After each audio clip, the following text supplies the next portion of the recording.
أعوذ بالله من الشيطان الرجيم. بسم الله الرحمن الرحيم. وإن خفتم ألا تقسطوا في اليتامى فانكحوا ما تاب لكم من النساء مثنى وثلاث ورباع فإن خفتم ألا تعدلوا فواحدة أو ما ملكت أيمانكم ذلك أدنى ألا تعولوا. پرون دی آیات په ارتباط باندې څه خبره سوی وه د پیغمبر علیه الصلاة والسلام د ازواج مطهراتو د تعدد په ارتباط باندې. نو هغه څه وجوهات بیان شوي وې چې نبی کریم علیه الصلاة والسلام دا د ډېرو حکمتونو پر بنیاد باندې دا تعدد ازواج کړي وو چې هغه تر 11 پورې د پیغمبر علیه الصلاة والسلام بیبیانې رسېدلې. او د دې حکمتونه ځینې حکمتونه یې دا دي. یو خدا چې دا د شهوت او نفس پرستی لپاره ځکه نه وي. پیغمبر علیه الصلاة والسلام تقریبا د 4-5 کلنۍ څخه وروسته 2 کوروالاوي یا 3 دا په نکاح کې راغلي. میمونه رضی الله عنها هغه آخري بیبي پرون ما ام سلمه رضی الله عنها 2 ځله ذکر کړ. هغه میمونه رضی الله عنها د دې سره پیغمبر علیه السلام 6 میاشتې یا 9 میاشتې تیرې کړي. او ځینې نور حکمتونه یې دا دي. پیغمبر علیه الصلاة والسلام دا غوښته ده چې د یتیمانو د سرپرستی طریقه هم د امت ته وشي. نو ابو سلمه رضی الله عنه یو صحابي و. دا د احد په میدان کې زخمی شو او ډېر شدید زخمی شو. 6 میاشتې بعد په شهادت ورسېدی. کوروالا ام سلمه او کوچني اولادونه یې پاتې شو. د تربیت څوک یې نو. پیغمبر علیه الصلاة والسلام هغه په نکاح او د دغو یتیمانو سرپرستی وکړه. نو یو خو یې امت ته د دې تعلیم ورکړي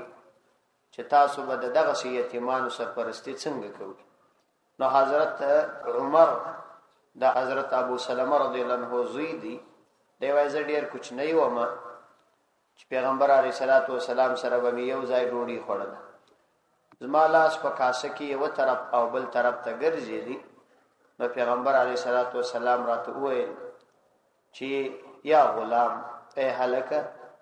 سم الله ته بسم الله ووایه وکل مما یلیک وکل بیمینک چې بسم الله ووایه د خپل نږدې مخه څخه خوره او پر راسته لاس. اوس پیغمبر علیه الصلاة والسلام دا دی د یو یتیم هلک چې د ده په سرپرستی کې او تربیت کې دی د هغه تربیت کوي او امت ته د اولاد د تعلیم طریقه شي. که پیغمبر علیه الصلاة والسلام خو خپل اولادونه نه درلود نو بل یې د دغه کونډې چې د پیغمبر علیه الصلاة والسلام په نکاح کې و ام سلمه رضی الله عنها د هغې تربیت وکړي او هغه خپله بیبي وګرځوه. امت ته یې د دې تعلیم ورکړي. دغه رقم پیغمبر علیه الصلاة والسلام جویریه رضی الله عنها چې دا د بنو مصطلق د قبیلې د سردار زرار ابن حارث د هغه لور و او د قوم یو معتبر کس. پیغمبر علیه الصلاة والسلام هغه علاقه د بنو مصطلق فتح کړه. نو ډېر کسان بندیان شو. تقریبا تر 100 کورنیو زیاتې کورنۍ صحابه کرامو بندیان راوست. په هغې کې ښځې هم وې. نو د غنیمت د اصولو مطابق هغه ټول تقسیم شو. نو دغه جویریه رضی الله عنها د یوه صحابي حصې ته ورغله. هغه صحابي ډېرې پیسې ورباندې کښېښودلې او بیا یې ورته ویل چې په دغونه پیسو دې ازادوم که ماته دومره پیسې را پیدا کوای شي. هغې د پیغمبر علیه الصلاة والسلام د اخلاقو او د هغه د سخاوت اورېدلي وه. نو پیغمبر علیه الصلاة والسلام ته راغله. نبی کریم علیه الصلاة والسلام ته وویل چې پر ما باندې دومره زیات قیمت ایښودل سوی دی که ته دا ادا کې. پیغمبر علیه السلام ورته وویل چې ستا دا نه ده خوښه چې زه دا ستا قیمت دام ادا کم او ستا سره نکاح وکم. نو هغې بلکل قبوله کړه. د دې په قبولیت کې ګټه دا وه چې دا د بنو مستلق قبیله یو ډېره مشهوره او معززه قبیله وه. پیغمبر علیه السلام غوښتله چې دا قبیله د اسلام په مقابله کې استعمال نشي. نو د دې سره د نکاح په کولو باندې د دې ټولې قبیلې سره د دوستۍ یو ترتیب برابر شو. نو صحابه کرامو چې کله دا جویریه رضی الله عنها ولید چې د پیغمبر علیه الصلاۃ والسلام سره نکاح وسو، سره د دې چې هغه خاوند وفات شوی وو، نو پیغمبر علیه الصلاۃ والسلام د هغه قیمت ادا کړي چې نکاح سره وکړه. صحابه کرامو د دې ټول قوم آزاد کړ، په دې خاطر آزاد کړي چې دا د پیغمبر علیه الصلاۃ والسلام سرګنی کیږي. او دا وسنګ مناسبه یي چې د پیغمبر علیه السلام د سرګنی یو کس د صحابه او غلام شي، ځکه صحابه خود ادب رک خلق. نو حضرت عائشه رضی الله عنها وايي واقعا نقل کړي چې فلقد اعتق بتزويجه اياها، چې یقینا د نبی کریم علیه الصلاۃ والسلام په نکاح کولو د هغه سره آزاد کړ د صحابه کرامو 100 اهل بیت، د هغه د کورنۍ سل کورنۍ آزاد کړ من بني مستلق، د بنو مستلق د قبیله. فما اعلم امراه اعظم برکه على قومها منها، نو زتر دې زیات د برکت شزه په خپل قوم کې ما تر اوسه نه لیدل. یعنی ما ته علم نسته چې یو شزه دې دومره زیات د برکت خاوند دی پر خپل قوم باندې لکه داس. پیغمبر علیه الصلاۃ والسلام د ام حبیبه رضی الله عنها سره نکاح وکړ. ام حبیبه رضی الله عنها دا د ابو سفیان رضی الله عنه لور ده. په ابتدا د اسلام کې ایمان راوړی، خاوند هم مسلمانو، اولین خلق و چې حبشه ته هجرت وکړي. ام حبیبه رضی الله عنها هغه شزه ده چې د اسلام راوړلو په وجه انتهایی زیات تکالیف او مشکلات وګالل. د مکه مکرمه د سخت شپو څخه او د تکالیف څخه حبشه ته هجرت وکړي. حالت خاوند نصرانی سو او بیا مړ سو. نو دا به چالګي ورې یوازې پاتې سو. مکه ته راتللای نسوای، قوم ګر مشرکانو او مدینه انتهایی ډیر لري و. پیغمبر علیه الصلاۃ والسلام د هغه خاطر باندې نجاشی ته حال واستوي چې ام حبیبه ته وایا چې کزما سره نکاح کولو ته آماده ای، ز نکاح کوم. نو هغه ته وویل او بیا پیغمبر علیه الصلاۃ والسلام د هغه سره نکاح وکړ. په دې کې د پیغمبر علیه السلام غرض داو چې د یو ډیر نادار غریب شزي ذریت هم پرس او بلدا چې د هغه قدر اوسي، احترام اوسي، چې د دین په خاطر باندې هغه قرباني ورکړي. او بل په دې کې یو سیاسي مصلحت هم پروت، هغه دا چې د ابو سفیان لور و او ابو سفیان د مسلمانانو په خلاف د ټولو جنگونو امیر. نو دې کې یو قسم سیاسي شکست ورکول د خپل مخالف ته، چې په هغوی کې دا فکر پیدا شي چې تاسو یو د بل دوستي هم لري، نو یو د بل بدون مقابله هم نکوي. چنانچه کله ابو سفیان ته دا خبر ورسېدی چې د ام حبیبه نکاح د پیغمبر علیه الصلاۃ والسلام سره شوی ده، نو هغه ویل هو الفحل لا يجدع انفه، چې یقینا ک پیغمبر علیه السلام زما مقابل دی او زما دشمن دی د په اصطلاح، لیکن بیا هم هغه داسې او ځوان دی لا يجدع انفه چې فزه نه پرېکړل کیږي. مطلب دا چې د ډیر لوی عزت خاوند دی او څوک یې په زور نشي ماتولی. یعنی زما د پاره دا عار نه دی که زما لور د هغه سره نکاح کړی ده او نظما د قوم د پاره عار دی، ځکه هغه زما سیال کېدلی شي. نو پیغمبر علیه الصلاۃ والسلام په دغه ټولو نکاحو کې دغه مصلحتونه درلود. او بل کچیر یو سړی غیر مسلم وي، مسلمان نه، نو مسلمان ته خو د پیغمبر علیه السلام په شان کې هیڅ داسې فکر هم نور پیدا کیږي، ځکه ایمان وایي داغه ته چې د پیغمبر هر قول دا د پیغمبر او د انسانیت د پاره د آخرت او د دنیا سعادت ګور. البته که یو غیر مسلم دا اعتراض وکي چې دا به د شهوت پر بنیاد باندې سوي، نو هغه ته موږ دا جواب ورکولای شو چې قران کریم کې الله عزوجل پیغمبر علیه الصلاۃ والسلام تداوی په سورۃ احزاب کې ولا يحل لك من بعد، چې ستاسو لپاره د دې څورسته جائز نه دي. که پیغمبر علیه الصلاۃ والسلام د شهوت د پاره دا کار کولای العیاذ بالله، نو بیا دی اعلان ته څه ضرورت درلودي چې کاوه د خپل ځان په ارتباط باندې بیا اعلان کاوه. معلومه سوله چې پیغمبر علیه الصلاۃ والسلام ته دا ټول کارونه کول د الله تعالی د طرف امر و چې دا به تکي، ځکه نو نبی کریم علیه الصلاۃ والسلام دا کار کړی. دا هغه حکمتونه دي چې د امت علماو بیان کړي. مولانا اشرف علی تهانوی رحمت الله علیه په دې ترتیب باندې انتهایی زیات مستقل بحث لیکلی، پر دې مکمل رساله لیکلی. هغه رساله لیکلی د حکمت ازدواج لصاحب المعراج مستقله رساله ده په اردو کې لیکل شوی دا ډېر لوی عالم تیر شوی دی پر ډېر مهم مسائل یې مستقل کتابونه لیکي او زه د علم او د وخت برکت ته ډېر په تعجب کې پاتې یم چې دا دومره وخت یې څنګه درلود دی چې دا دومره کتابونه لیکلي د ټول هند علماء او د پاکستان د علماء په دې اتفاق دی چې تر زر زیات کتابونه لیکلي تر زر زیات کتابونه لیکلي د دې سره درس تدریس هم کاوه قرآنی ژوند دیم برابر او کتابونه خالی کوچنی رسالې نه دي لیکلي بلکې په جلدونو کتابونه لیکلي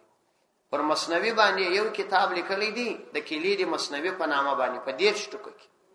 بسته مستقله یو فتاوا لري امداد الفتاوا په 8 ټکو کې دونه پند ټکاني بیان القرآن مستقل په 3 ټکو کې دی د قران کریم ګر تفسیر دی دومره پند ټکاني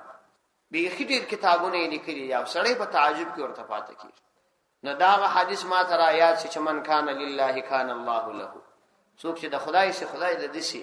بیا په وخت کې برکت وي په قلم کې برکت وي په خبرو کې برکت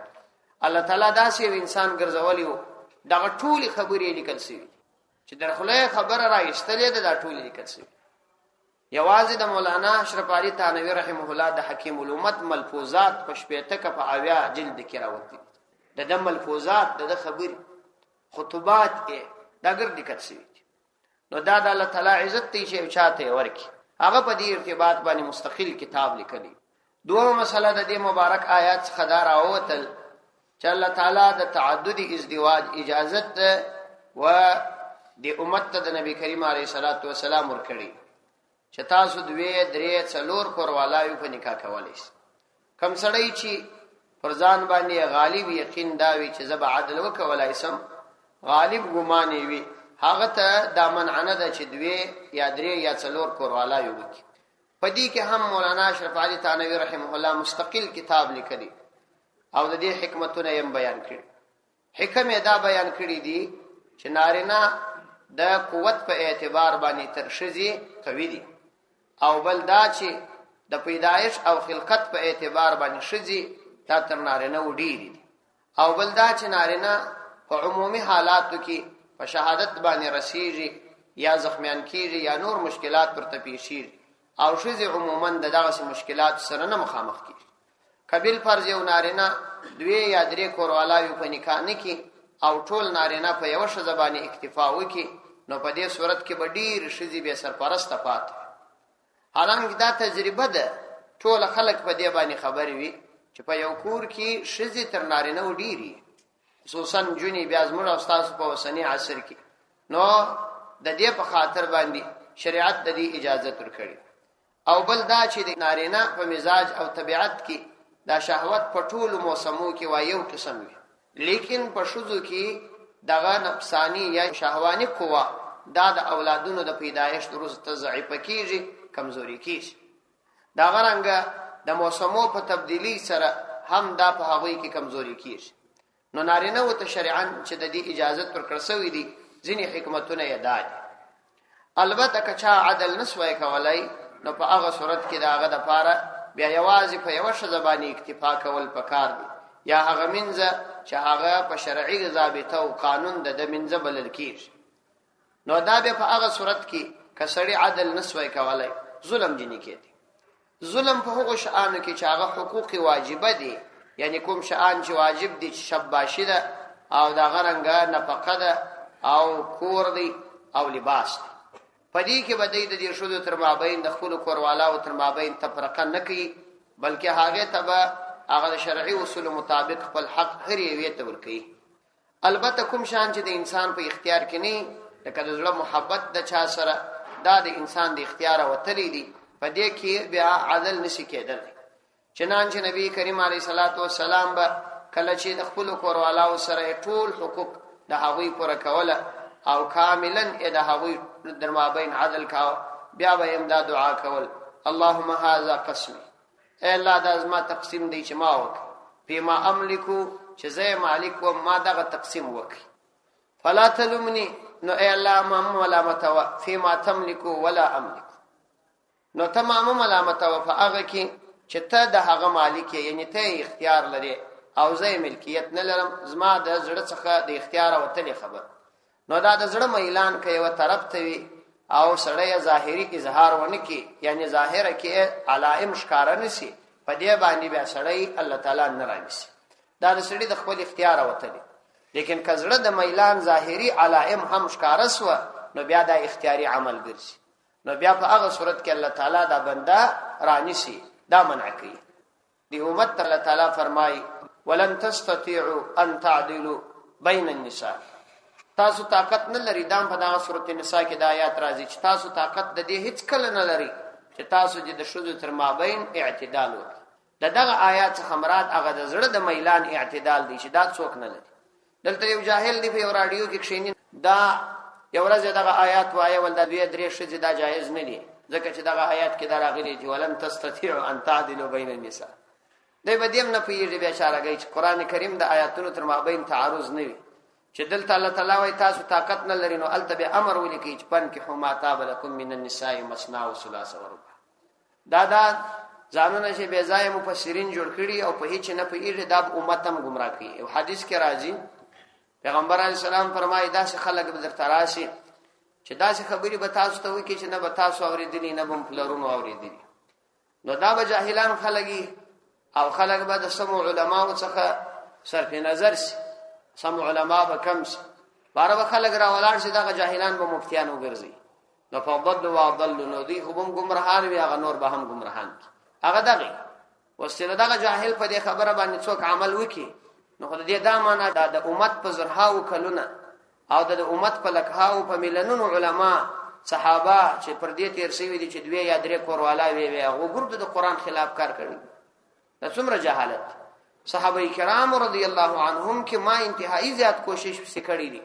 دا صحابي تر اوسه معنا دي پیدا کړی چې هغه کوروالا یو صحابي ما تر اوسه نه دي پیدا کړی. ما چې څومره مهنت وکړي صحابه کرامو په تاریخ کې چې ما په کتلې دي دا صحابي مینه دي پیدا کړ. نو یا دا څه دي چې مخکې دوی وي یا ورسته دوی وي او پات سوي، بس دا صحابه کرامو مزاج او طبيعت او تابعین کې اکثریت دا غشتي سوي. نو دا چې وسه ولن تستطيعوا ان تعدلوا بين النساء دا آیات پر دې پېښول دا بالکل د قران څخه واقفیت. ولن تستطيعوا ان تعدلوا بين النساء، تاسو طاقت نه لري چې تاسو د عدل وکي په مابین کې د نساء د شذ دا هغه د زړه میلان مخشي چې د زړه د میلان په ارتباط باندې تاسو د دې واک او طاقت نه لري. نو په شریعت کې د دې بیا اجازه ستا کې یو سړی د عدل او د انصاف غالب ګمان درلود، کینه درلودلی نو بیا هغه په یو باندې اکتفا وکړي. د دې معنا دا نه ده چې د یوې سره جنو بیا ظلم کوي، دا غي سره هم دا غي حقوق ادا کول لازمي دي، دا فرض دي چې سړی به پوره کړي. او کچا اعتدال د کوروالاو تر مابین نکاو، حدیث کې راځي مشکات کې حدیث دی قیامت په ورځ باندې با ابلیج و علی راپورته بشي. دا به ابلیج و علی یو بغل به مکمل فالجی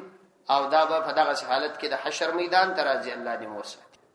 بل مسله دلته دار علی چې وما ملکت ایمانکم چې تاسو ورستلا سنه مالکان د منځو او د غلامانو د پاره شرعن خپل ضابطه او قواعد په وسنی عصر کې تقریبا دا سلسله وسنسته، ځکه نو کوم شي چې د کوم خلکو په کورونو کې خادمان دي دا من ځان نه بلل کیږي، خصوصا په عربي نړۍ کې په عربو کې یا نور ځایو کې د کورونو خدمت عموما شدي کی یا په دینو مړو علاقو کې شدي خدمت کی. نو دغه خادمان شدي دا په شرعي قانون باندې داز من ځان نه بلل کیږي. ځینې کسان د خپل جهالت او بې علمي په وجه دا د منځ په حکم کې بول د هغه سره تعلق ساتل بغیر شرعي نکاح حرام دي او دا کبیره ګناه زنا ده، دا جائز نکاح نه ده او نه دا جواز ده. ځینې په دې غلط فهمي کې دی ویلي چې دا به منځي، دا د منځي قانون نه لري، دا جلاد. وآتوا النساء صدقاتهن نحله، وآتوا او تاسو ورکی النساء شذلرا صدقاتهن د هغوی مہرونه نحلتن بخوشالی باندې فإن تبن لكم کچیر هغوی راضی سوی عن تاسو لرا عن شیء د یوشي څخه منه د خپل مہر نفسا د زړه په خوشالي په کلوه تاسو یو خوري هنیئا مریئا، هنیئا په شوق سره، مریئا په خوند. دا آیات مبارک کې الله تعالی د جاهلیت د زمانه د یو بل غلط رواج رد کړي چې دا زموږ په زمانه کې هم اوس شپه پراخه اندازه باندې موجود دي. هغه دا دی چې د جاهلیت په زمانه کې به د ښځو سره څو قسمه ظلم کېدی. یو قسم ظلم خو هغه و چې د یتیمانو نجونو سره کېدی، قرآن کریم هغه بیان کوي په دا دوم آیات کې. او دوم قسم ظلم به داو چې دا ښځو سره به کله نکاح کېدل نو هغوی ته به مهر نه ورکول کېدی، بلکې دا مهر به مکمل خاوند د ځان سره ساتي او ښځه به هسې لکه یو حیوان چران بلل کېدل داسې بلل کېدل، نو د ښځې ته به مهر نه ورکول کېدی. او دوم صورت یې دا و چې مهر خو به ښځې ته ورکول کېدی، لیکن په ډېر یو داسې حالت باندې چې په دل ناخواسته او په داسې حال باندې لکه یو ډېر انتهایی زیات بوج چې پر دې سړي باندې اږدي او په زور یې ځینې غواړي. او درېیمه طریقه به بیا دا وه چې خاوند به دا کوروالا دې ته مجبوره کول د واده وروسته چې هغه دا مهر بیرته درته وسپاري. نو دغه درې سره طریقې الله تعالی رد کړي چې تاسو کله د کومو ښځو سره نکاح وکړه نو تاسو هغوی ته د هغوی مهر وروسپارئ. الله فرمایي وآتوا النساء، تاسو ورکئ ښځو لره. دغه د آتو امر دا خاوندانو ته هم دی او اولیاء د ښځو ته هم دی، یعنی تاسو خاوندان و خپل کوروالاو ته هغه د دې مهر ورکئ، او بل دا چې تاسو اولیاء و دې ښځې لره خپل مهر ورکئ، دا د دې مهر دی، دا د دې ملکیت دی، دا ستاسو حق نه کیږي. وآتوا النساء صدقاتهن نحله، تاسو ورکئ ښځو لره صدقاتهن د هغوی مهرونه نحلتن په خوشحالۍ باندې، یعنی یو خو یې ورکئ دا، بل دا چې په ورکولو کې کاملا د زړه خوشحالي احساس کړي، او بل یې دې ته مه مجبوره کوئ چې بیرته یې ځینې واخلي. لکه زموږ په اوسني عصر کې هم دا د ښار په خلکو کې خو لا دا یو طبیعت او مزاج دی، دا د مهر مسله ډېره په صحیح ترتیب پکښې جاری ده. عموما د ښار د خلکو طبیعت او مزاج داسې وي چې د دې مهر څخه بلابود لا ډېرې پیسې په دې خپله لور او په دې خپله خور په دې مصرف وي. په صحراو کې، په دې لیرو صحراو کې ځینې ځایو کې دا طبیعت دی چې ښځې ته یوه روپۍ نه ورکوي، بلکې دی په هغه باندې خپل یو کاروبار شروع کوي. دا ورته حرام دي، قطعي په هیڅ صورت جواز ورته نه لري چې ورکړي لور او د لور په مهر باندې کاروبار شروع کړي. دا قطعا حرام عمل دی، په هیڅ صورت کې جائز نه دی. څوک چې دا عمل کوي د دې څخه توبه وکړي. او بل دا چې ځینې کسان بیا راولاړېږي د ښځې د رضا او د طبیعت د معلومولو بغیر پر داسې شیانو باندې دا د دې پیسې ور مصرفوي چې هغه د دې نه خوښ، او یا دا چې د دې ضرورت نه ورته پیدا کېږي، یعنی وروسته دا چې واده وکړي دغه شیان ټول بلابود وي هسې د کچرې په سامان کې غورځول کېږي، پر داسو شیان یې ور مصرفوي، دا هم جایز نه دي، حرام دی. او بل دا چې کله مهر راسي، دا مهر دوه قسمه دی، یو مهر معجل دی، یو مهر مؤجل دی. مهر معجل هغه ته ویل کېږي چې په وخت کې د نکاح یا د خطبې ویلو یې دغه اولیاءو ته ور تسلیم کړي، لکه عام طور چې د زموږ استاد سلسله ده. مهر معجل که چیرې ورکړ سو په داسې زمانه کې چې هغه د اختر زمانه وه، یعنی لوی اختر، او دغه پیسې و دونه اندازې ته رسېدلې چې هغه نصاب په پوره کېدی، یعنی 200 درهمه چې هغه د 5.5 تولې سپین زر کېږي. په دغه صورت کې بیا دا لازمي ده چې اخترۍ به یې کوي. ځینې کسان په دغه صورت کې اخترۍ نه کوي. که د زکات کال پر تیر سو بیا زکات هم پکښې فرض کېږي، هغه به ورکوي. او که د حج ایامې وي او دا پیسې دومره وې چې حج پکې کېدلی سوی نو بیا دا ضروري ده چې حج به کوي. دا شي ته هم متوجه کېدل پکار دي. په مهر معجل کې دا ټول شیان راځي. البته مهر مؤجل چې څه زمانه وروسته بیا نور کول کېږي په هغه کې دا حکم نشته. نو زموږ په بعضې علاقو کې هم دغه غلط رواج شته، دا منع دی. وآتوا النساء صدقاتهن نحله فإن طبن لكم عن شيء منه نفسا وكلوه هنيئا مريئا. فإن طبن لكم کچیر هغوی خوشاله سوی تاسو لره عن شيء د یو شي په پرېښودلو منه د دا مهر څخه نفسا د زړه په خوشحالي، یعنی کچیرې په دې ښځو کې یو ښځه راولاړه سول خپل خاوند ته د مهر لږ حصه ور معاف کړه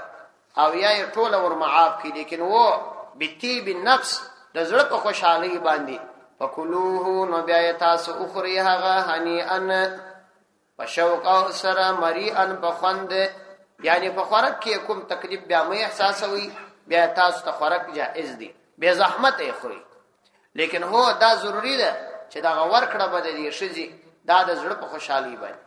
وسنو د زړه کیفیت څنګه معلومیږي مولانا اشرف علي تهانوي رحمه الله وايي دا هغه وخت معلومیږي چې ته ټول مہر دې ته ورکا او د دې دا یقین ور جوړ کا چې دا ستادي ځای ورپی نه درڅخه او نه ماته دا جائز چې تا د دې یقین ور جوړ کړي دې ته دی ور کړي د دې په تصرف کې راغلي کورسته دې تا ته درکې نو دا یې معنا ده چې دا د زړه په خوشحالي درکې کنه دا جائز نه ده ځکه بیتی به نفس نه د شرم په خاطر لکه زموږ په وطن کې چې دا د میراث ته تقسیم په وخت کې وړونه صاحبان و خور توای وای ماته را بخښه هغه ورته و ما در بخښه نو دا حرام دي دا جائز نه دي موږ خوراک به دا ډیر پهلوانان نو دا جائز نه ده دا حرامه طریقه ولی شدا بیتی به نفس نه دي ته یواري حصور جلاکه هغه ته ورکه هغه اولادونه لري خاوند لري بچان لري ته دا حصور جلاکه هغه په تصرف کې ورکه ور وېس پاره تو دا ستا حصہ ده دا ستا حق دی ماته خورل حرام دی ماته استعمال حرام دی ستا د اجازه ته بغیر که هغه د دې څورسته تا ته ویل چې سیدی ماته ته در معاف کړه نو بیا دا سیدی بالکل بیا دا جائز ده هغه هبه کړي د ته قبول ک او شیء په خوان باندې خره هیڅ منع بخښ نشته دا عمومي قاعده ده پیغمبر علی السلام فرمایي الا لا تظلموا خبردار ظلم مکوئ الا لا تظلموا خبردار ظلم مکوئ لا يحل مال امرئ روانه دی د یو مسلمان د یو سړی مال خړل الا بیتی بنفس منه مگر دا چې د هغه بیتی به خاطر یعنی د زړه په خوشحالي نه د زړه د خوشحالي کیفیت دادی ک تقسیم د میراث کیږي ک د نور شعار تقسیم کیږي هغه کسته ور وسپاره د هغه په اختیار کې ورکه تصرف یې ور باندې راوله د هغه یقین ور جوړ کا بیا کورسته تا ته درکول بیا پروانه نو کبه دغه صورت کې او شذ خپل مہر معاد کی او یا د مہر څخه سمعاب کی نو بیا یې بالکل خړای شي نو فإن تمن لكم عن شيء منه نفسا فكلوه هنيئا مريئا هنيئا فشوق سره یعنی په دې خوراک کې تکلیف مې احساسوي مريئا دا چې خړلو باندې خوند حاصلوي زحمت پکښ نشته صدق الله